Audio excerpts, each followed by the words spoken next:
وبركاته. الحمد لله رب العالمين. الصلاة والسلام على رسوله الكريم. أما بعد، فقد قال الله تعالى في القرآن الكريم والفرقان المجيد: أعوذ بالله من الشيطان الرجيم. بسم الله الرحمن الرحيم. والفجر وليال عشر والشفع والوتر صدق الله العلي العظيم. اللهم صل على سيدنا نبينا مولانا محمد طب القلوب ودوائها وعافية الأبدان وشفائها ونور الأبصار وضيائها وعلى آله وصحبه وسلم. அல்ஹம்துலில்லாஹ். அருளாளன் அன்பாளன் அல்லாஹுவின் திருப்பெயரால் 163வது பெண்கள் பயான் நிகழ்வை ஆரம்பம் செய்கிறேன்.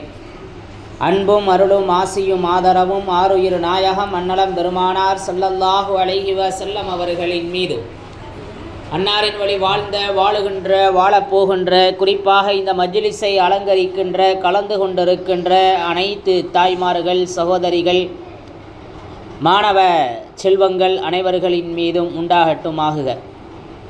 பேரன்பிற்குரிய அருளாளனின் பேரருள் பலஸ்தீன், காசா, அங்கு வாழக்கூடிய அன்பு சகோதரர்களின் மீது குறிப்பாக அல்லாஹ் அருள் மலையை பொழிவானாக. அவனுடைய பாதுகாப்பை அவர்களுக்கு வழங்குவானாக. அவர்களுக்கு ஏற்பட்டிருக்கக்கூடிய இன்னல்களுக்கு தகுந்த பகரத்தை அல்லாஹ் வழங்குவானாக என்று பிரார்த்தித்தவனாக, அன்பிற்குரிய தாய்மார்களே, சகோதரிகளே, துல்காஅதா மாதத்தினுடைய இறுதியிலே அமர்ந்திருக்கிறோம். இன்ஷா அல்லாஹ் வருகின்ற புதன்கிழமை துல்ஹஜ் பிறை பிறக்க இருக்கிறது. துல்ஹஜ்ஜை அடைந்து அதில் அமல்கள் பல செய்து குர்பானி கொடுத்து அல்லாஹுவினுடைய நெருக்கத்தை பெற்றவர்களாக அல்லாஹ் நம்மை ஆக்குவானாக. அன்றுக்குரியவர்களே, துல்ஹஜ்ஜுடைய அந்த மாதம் இருக்கிறது, மிகவும் சிறப்பு வாய்ந்த மாதமாக இருக்கிறது. அல்லாஹ் உலகத்திலே எத்தனையோ சமூகத்தை படைத்திருக்கிறான். அந்த சமூகங்களுக்கெல்லாம் நீண்ட ஆயுளை கொடுத்தான், நிறைவான வாழ்வை கொடுத்தான். ஆனால் இந்த உம்மத்தே முஹம்மதியாவிற்கு குறைவான ஆயுள் கொடுக்கப்பட்டிருக்கிறது. இருந்தாலும் குறைந்த அந்த நாட்களிலே நிறைந்த பலன் பெற வேண்டும் என்று சிறப்பான நாட்களை அல்லாஹ் நமக்கு வழங்குகிறான். அந்த அடிப்படையில் உள்ள நாள்தான் துல்ஹஜ்ஜினுடைய 10 நாட்களாக இருந்து கொண்டிருக்கிறது. அந்த 10 நாட்கள் இருக்கிறதே, அது மிகவும் சிறப்பு வாய்ந்ததாக இருக்கிறது. அல்லாஹ் குர்ஆனில் சொல்லுவான், வல் ஃபஜ்ர், அதிகாலையின் மீது சத்தியமாக, வலயாலின் அஷ்ர், 10 இரவுகளின் மீது சத்தியமாக, வஷ்ஷஃபஇ வல் வத்ர், இரட்டை ஒற்றை இன் மீதும் சத்தியமாக அப்படின்னு சூரத்துல் ஃபஜ்ரினுடைய ஆரம்பத்தில் அல்லாஹ் சொல்லி காட்டுவான்.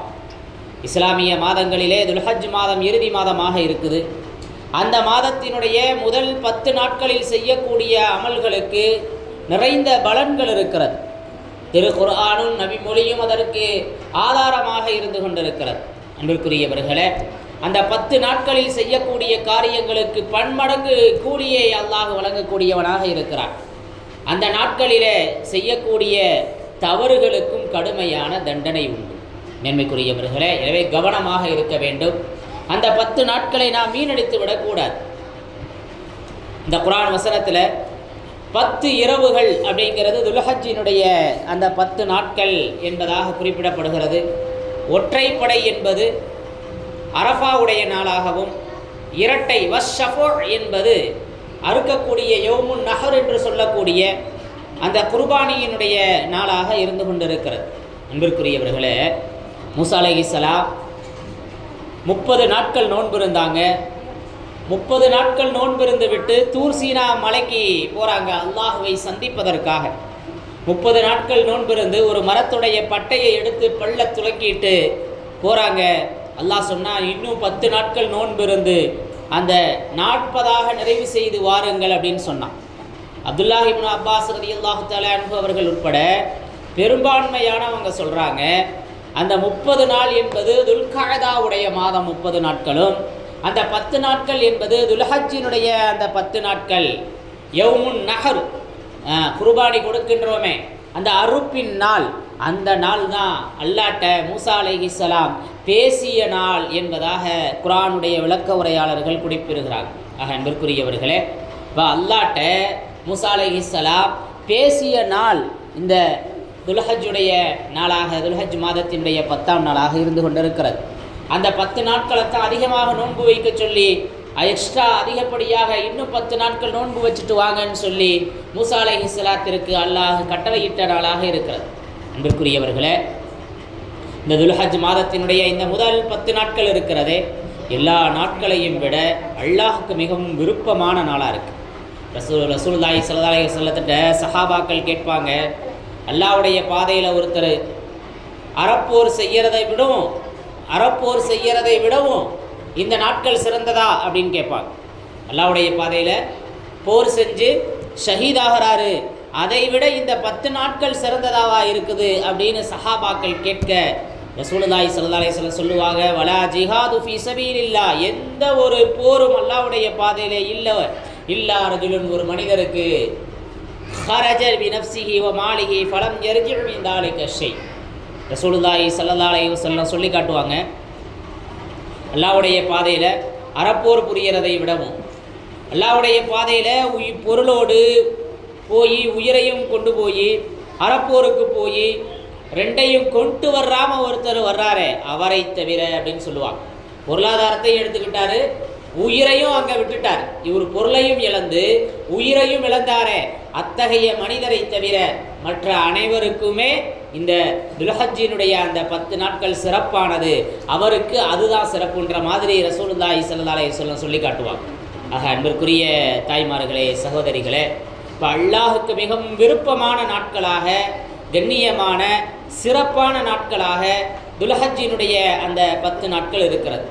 மென்மைக்குரியவர்களே, துல்ஹஜ் மாதத்தினுடைய இந்த 10 நாட்களில் நிறைவேற்றப்படுற வழிபாடுகள் எல்லா நாட்களிலும் நிறைவேற்றப்படுவ வழிபாடுகளை விட, வணக்கங்களை விட அல்லாஹுக்கு ரொம்ப பிரியமானது.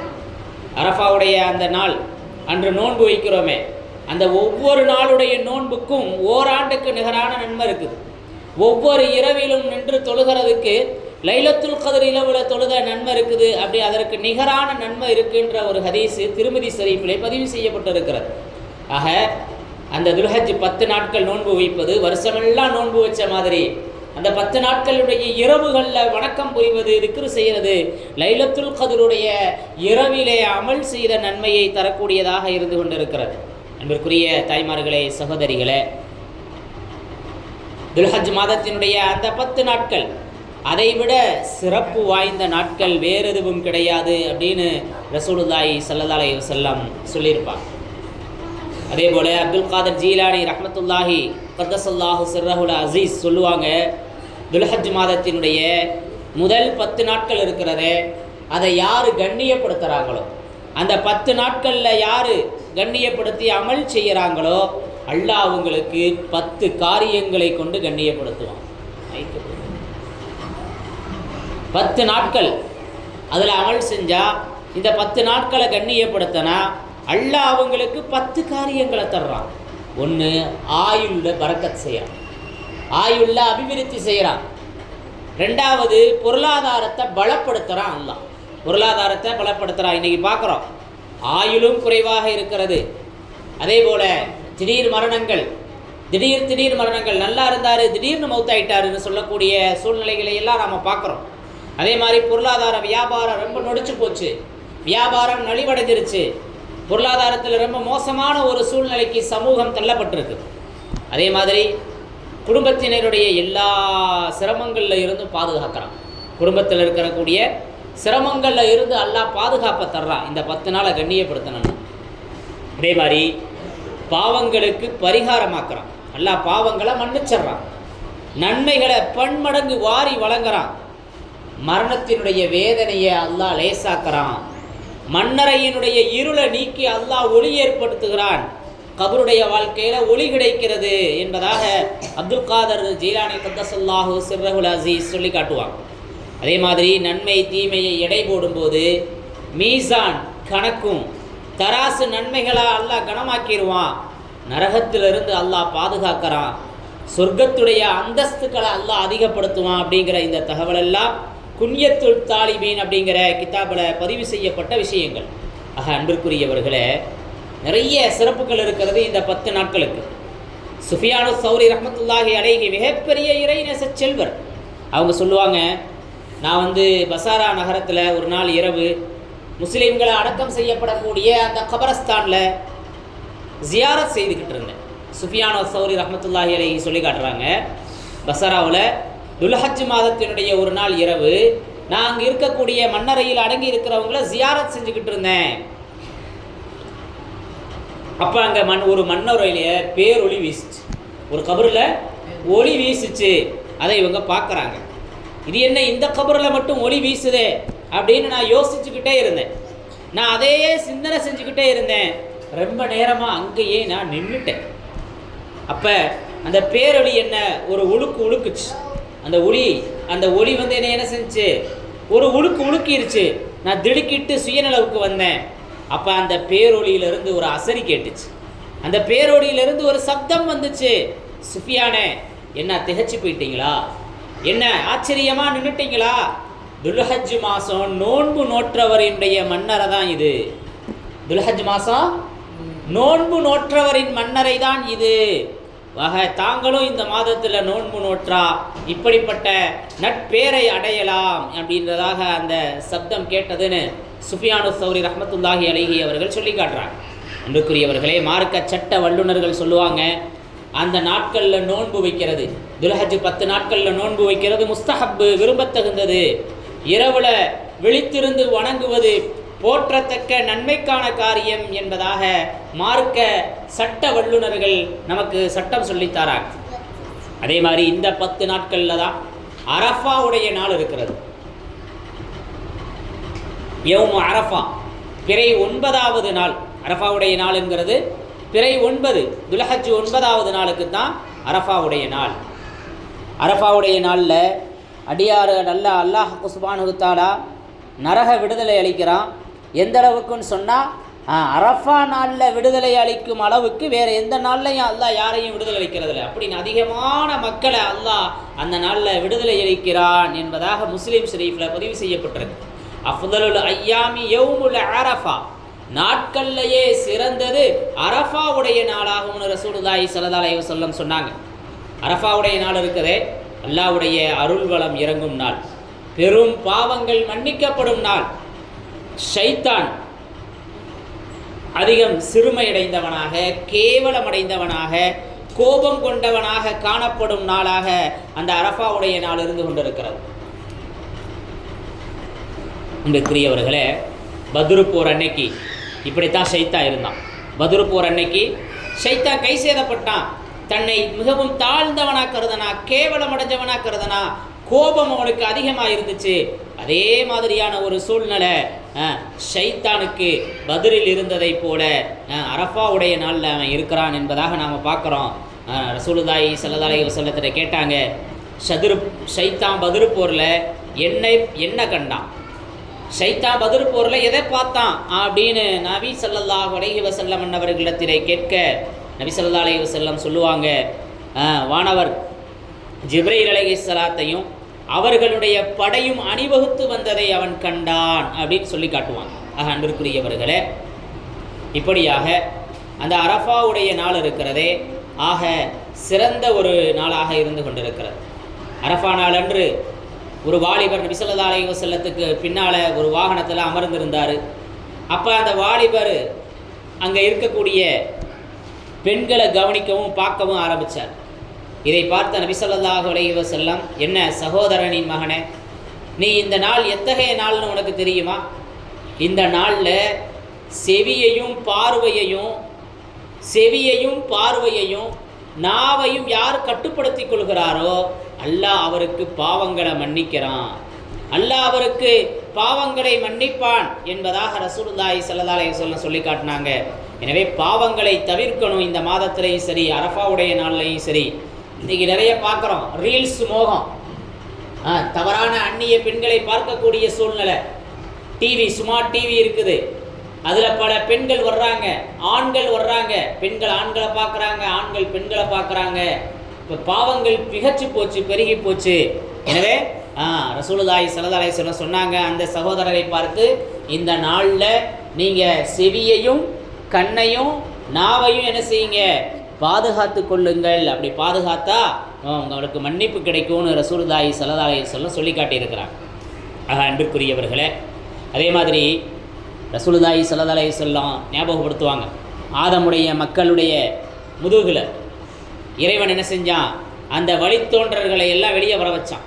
வெளியாக்கி அல்லாஹ் அவங்க அங்கே சாட்சியாகி, நான் உங்களுடைய இறைவனா அப்படின்னு அல்லாஹ் கேட்டான். அலஸ்து பிரப்பிக்கும், நான் உங்களுடைய ரப்பா அப்படின்னு அல்லாஹ் கேட்குறான். ஆலமுல் அருவாஹில் ஆதம் அலைஹிஸ்ஸலாத்தினுடைய முதுகந்தண்டில் இருந்து கியாமத்து வரைக்கும் எத்தனை மக்கள் வருவாங்களோ அத்துணை அருவாகளும் வெளியே வந்துச்சு.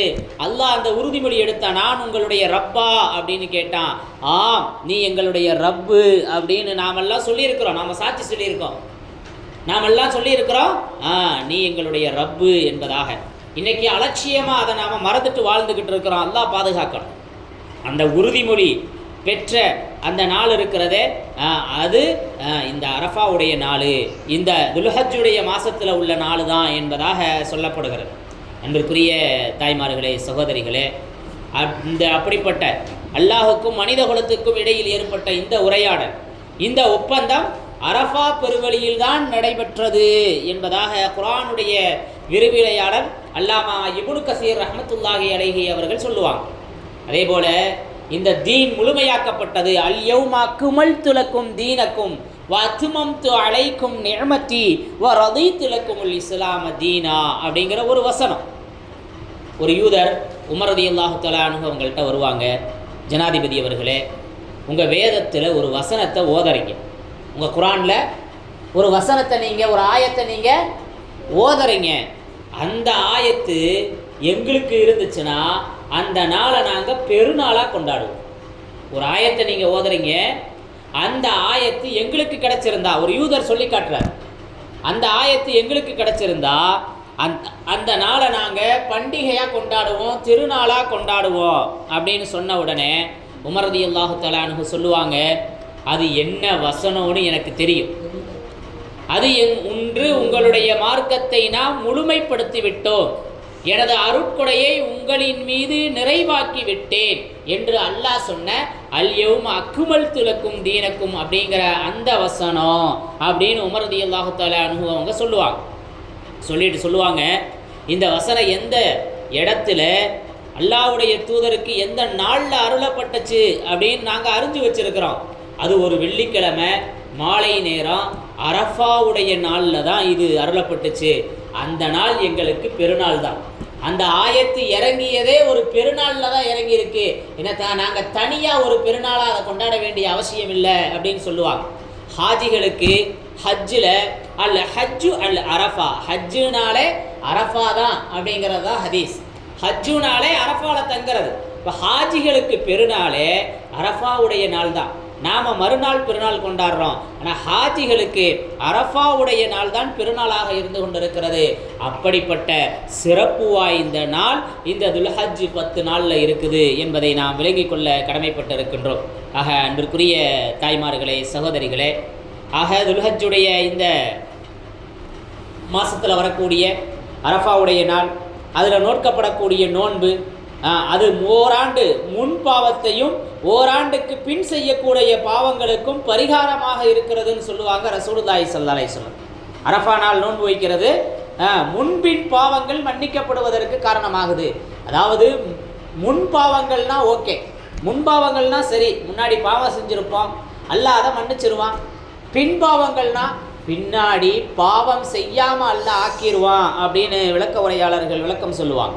ஆக அன்பிற்குரிய தாய்மார்களே, சகோதரிகளே, மாணவ கண்களே, ஆக துல்ஹஜ்ஜினுடைய இந்த 10 நாட்கள் இருக்கிறதே மிகவும் பயன்படுத்தப்பட வேண்டிய நாட்கள். அல்லாஹ் பயன்படுத்தக்கூடிய நசீபை தந்தருள்வானாக. ஆக நம்முடைய பாவங்களை அது மன்னிக்கக்கூடியதாக இருந்து கொண்டிருக்கிறது. ரசூலுல்லாஹி ஸல்லல்லாஹு அலைஹி வஸல்லம் அவர்களுடைய அன்பு மனைவி ஆயிஷா நாயகி அந்த 10 நாட்களும் நோன்பு வைக்கிறவங்களாக இருந்தாங்க. ஆஷுரா நாள்லையும் என்ன செய்வாங்க, அவங்க நோன்பு வைப்பாங்க. மாதம் 3 நாட்கள் நோன்பு வச்சாங்க. இப்படி இந்த நோன்புகளை அவங்க விட்டதே இல்லை அப்படிங்கிற ஹதீஸை நாம் பார்க்குறோம். ஒரு நாள் அரஃபாவுடைய நோன்பை ஆயிஷா நாயகி வச்சுருந்தாங்க. கடுமையான வெயில் காலம், ரொம்ப உஷ்ணம் தாங்க முடியலை, தலையிலலாம் தண்ணியை ஊற்றிக்கிட்டாங்களாம். அந்தளவுக்கு வெயில் கடுமையாக இருந்துச்சு. அப்படிப்பட்ட அந்த சூழ்நிலையில் ஒருத்தர் வந்து ஆலோசனை சொன்னார், அரஃபாவுடைய தினத்தினுடைய நோன்பு நோற்றா ஆண்டு முழுவதும் செய்த பாவங்கள் அனைத்தும் மன்னிக்கப்பட்டுருன்னு நபி ஸல்லல்லாஹு அலைஹி வஸல்லம் சொல்லியிருக்கிறாங்க. அதனால் அந்த நோன்பை நான் எப்படி முறிக்கிறது, முறிக்க மாட்டேன்னு சொல்லிடுவாங்க. ஆக ரொம்ப சிரமப்படுறீங்க, நோன்பை விட்டுருங்க அப்படின்னு சொல்லையில் இது என்ன செய்யுது, நம்ம பாவங்கள் மன்னிக்கப்படுவதற்கு, ஓராண்டு செய்த சிறு பாவங்கள் எல்லாம் மன்னிக்கப்படுவதற்கு காரணமாக இருக்கிறதுன்னு சொல்லி அவர்கள் நோன்பை விட மறுத்தார்கள் அப்படிங்கிற அந்த விஷயத்தை நம்ம பார்க்குறோம். அன்பிற்குரியவர்களே, அதே போல் சொர்க்கத்தில் முத்து, மாணிக்கம், மரகதம், பவளம் போன்றவைகளால் தயாரிக்கப்பட்ட ஒரு மாளிகை. சொர்க்கத்தில் முத்து, மாணிக்கம், மரகதம், பவளம் போன்ற அத்துணை ரத்தின கற்களை கொண்டும் தயாரிக்கப்பட்ட ஒரு மாளிகை அப்படின்னு நபி ஸல்லல்லாஹு அலைஹி வஸல்லம் சொல்லுவாங்க. இப்போ ஆயிஷா நாயகி கேட்பாங்க, நாயகமே அது யாருக்கு, அதற்கு உரியவர் யார், அந்த மாளிகைக்கு சொந்தக்காரர் யார் அப்படின்னு கேட்ட உடனே ரசூலுல்லாஹி ஸல்லல்லாஹு அலைஹி வஸல்லம் சொல்லுவாங்களாம், அரஃபா நாளில் நோன்பு நோற்றுறவருக்கு, அரஃபா நாளில் நோன்பு வைத்து அன்றைய அந்த காலையில் அல்லாஹ் நன்மையின் 30 வாசல்களையும் திறந்து விட்டுறான், அவருக்கு தீமையினுடைய 30 வாசல்களை அடைச்சிட்றான், மாளிகையும் கொடுத்துட்றான். யார் நோன்பு வச்சுருக்கிறாங்களோ அன்னைக்கு காலையில் அவங்களுக்கு 30 நன்மைகள் திறக்கப்படுகிறது, 30 தீமையின் வாசல்கள் அடைக்கப்படுகிறது என்பதாக ரசூலுல்லாஹி ஸல்லல்லாஹு அலைஹி வஸல்லம் சொல்லுவாங்க. ஆக அன்பிற்குரிய தாய்மார்களே, அதே போல் துல்ஹஜ்ஜினுடைய இந்த மாதம் இருக்கிறதே, இந்த நாட்களில்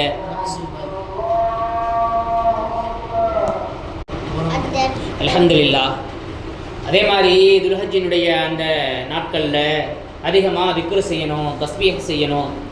தபுரானியில் ஒரு அறிவிப்பு இருக்குது, அந்த நாட்களில் தஸ்பீஹ் சுப்ஹானல்லாஹ் என்று சொல்வது, தஹ்மீத் அல்ஹம்துலில்லாஹ் என்று சொல்வது, தஹ்லீல் லா இலாஹ இல்லல்லாஹ் என்று கூறுவது, தக்பீர் அல்லாஹு அக்பர் என்று கூறுவது, இதை அதிகப்படுத்துங்க அப்படின்னு நபி ஸல்லல்லாஹு அலைஹி வஸல்லம் அவர்கள் சொன்னாங்க. எனவே இந்த 10 நாட்களில் சுப்ஹானல்லாஹி வல்ஹம்துலில்லாஹி வலா இலாஹ இல்லல்லாஹு வல்லாஹு அக்பர் அப்படிங்கிற அந்த திக்ரை அதிகமாக செய்து வாருங்கள், ஓதுங்கள்னு நபி ஸல்லல்லாஹு அலைஹி வஸல்லம் சொல்லியிருக்கிறாங்க. எனவே இது இந்த மாதத்தில் செய்ய வேண்டிய ஒரு திக்ராக அமலாக இருந்து கொண்டிருக்கிறது. அதே மாதிரி அரஃபாவுடைய நாள், அதில் அந்த நாளில் ஒரு நேரம் கேட்ட துவா அப்படியே கபுலாய், துவா கபுலாகிற அந்த நேரம் அதில் இருக்குது. ரசூலுல்லாஹி ஸல்லல்லாஹு அலைஹி வஸல்லம் அதிகமாக அதில் துவா செஞ்சாங்க. ஒரு நாள் அரஃபாவுடைய நாளில் ஒரு அசர் ஒரு இடத்துல அசர் தொழுதுகிட்டு இருந்தாங்க ரசூலுல்லாஹி ஸல்லல்லாஹு அலைஹி வஸல்லம். அரஃபாவுடைய நாளில் அசர் தொழுகையை தொழுதுகிட்டு இருந்தாங்க. அப்போ நபிக்கு முன்னாடி ஒரு நாய் குறுக்க ஓடிச்சு. ஒரு ஆச்சரியம் என்னென்னா, ஓடன நாய் இறந்து போச்சு. தொழுகை முடித்த உடனே ரசூலுல்லாஹி ஸல்லல்லாஹு அலைஹி வஸல்லம் கேட்டாக்க, ஐயுக்கும் துஆ அலல் கல்பு, இந்த நாய்க்கு யார் துவா செஞ்சது, இந்த நாய்க்காக எதிராக யார் பிரார்த்தித்தது அப்படின்னு கேட்டாங்க. அப்போ ஒருத்தர் சொன்னார், நான் தான் யா ரசூலல்லாஹ், தஅவுது ஃபிஸ்ஸமா மா ஸஅலல்லாஹு அஸ்ஸ வஜல், நான் தான் துவா செஞ்சேன் அப்படின்னு. இப்போ நபி ஸல்லல்லாஹு அலைஹி வஸல்லம் சொல்லுவாங்க, ஒரு இறை நம்பிக்கையாளன், ஒரு முஃமின் எது கேட்டாலும் அல்லாஹ் மறுக்காமல் கொடுக்குற ஒரு நேரத்தில் நீங்கள் பிரார்த்தனை செஞ்சிட்டீங்க. ஒரு இறை நம்பிக்கையாளன் எதை கேட்டாலும் அல்லாஹ் மறுக்காமல் கொடுக்குற ஒரு நேரத்தில் நீங்கள் பிரார்த்தனை செஞ்சிட்டீங்க அப்படின்னு சொல்லுவாங்க. அது அரஃபாவுடைய நாள் என்பதாக நாம் பார்க்குறோம். ஆக அன்பிற்குரிய தாய்மார்களே, சகோதரிகளே, அதே மாதிரி தான் அரஃபாவுடைய நாள் காலை ஃபஜ்ரில் இருந்து தொடர்ந்து 23 வக்துகள் தொழுகைக்கு பின்பு தக்பீர் சொல்கிறது வாஜிபாக இருக்குது. ஒரு 3 தடவை சொல்கிறது சுன்னத்தாக இருக்குது. ஆணாக இருந்தாலும் சரி, பெண்ணாக இருந்தாலும் சரி, 23 வக்துகள் ஃபருள் தொழுகைக்கு பின்பு தக்பீர் சொல்ல வேண்டும் என்பதையும் நாம் கொஞ்சம் கவனத்தில் கொள்ள கடமைப்பட்டு இருக்கின்றோம். இன்ஷா அல்லாஹ் வருகின்ற புதன்கிழமை மக்ரீபு யோம் ஷக்குடைய நாள், பிறை பார்க்கப்பட வேண்டிய நாள். ஆக நாம் பிறையை பார்த்துட்டா குர்பானி கொடுக்கிறவங்க தங்களுடைய உடம்புகளில் இருக்கக்கூடிய முடி நகங்களை களையாமல் இருப்பது சிறப்பாக இருக்கிறது. எனவே இந்த துல்ஹஜ் 10 நாட்களை பயன்படுத்தி அதில் செய்ய வேண்டிய அமல்களை செய்து நன்மைகளை பெறுவதற்கு எல்லாம் வல்ல அல்லாஹ் சுப்ஹானஹு தஆலா நம் அனைவருக்கும் அருள் புரிவானாக. நம்முடைய அமல்களை அல்லாஹ் கபூல் செய்வானாக. நமது குர்பானியை அல்லாஹ் கபூல் செய்வானாக. எல்லாம் வல்ல அல்லாஹ் சுப்ஹானஹு தஆலா அவனுக்கு பிடித்தமான நல்லடியார்களாக வாழ வைப்பானாக. இப்ராஹிம் அலைஹிஸ்ஸலாத்தினுடைய தியாகத்தை அல்லாஹ் கபூல் செய்து இந்த அமல்களை நமக்கு பரிசாக்கியது போல நமது அமல்களையும் அல்லாஹ் கபூல் செய்து அல்லாஹ் நமக்கு அவனுடைய ரிலாவையும் லிகாவையும் தந்தருள்வானாக. நமக்கு மத்தியில் இருக்கக்கூடிய எல்லா விதமான குழப்பங்களுக்கும் அல்லாஹ் விரைவிலேயே நிவாரணத்தை தந்து அன்பையும் பண்பையும் பாசத்தையும் நேசத்தையும் நமக்கு பரிசளிப்பானாக. கோபம் குரோதங்களை விட்டும் அல்லாஹ் நம்மை பாதுகாப்பானாக. வாஹிரு தஅவானா அல்ஹம்துலில்லாஹி ரப்பில் ஆலமீன். அஸ்ஸலாமு அலைக்கும் வரஹ்மத்துல்லாஹி தஆலா வபரகாத்துஹு.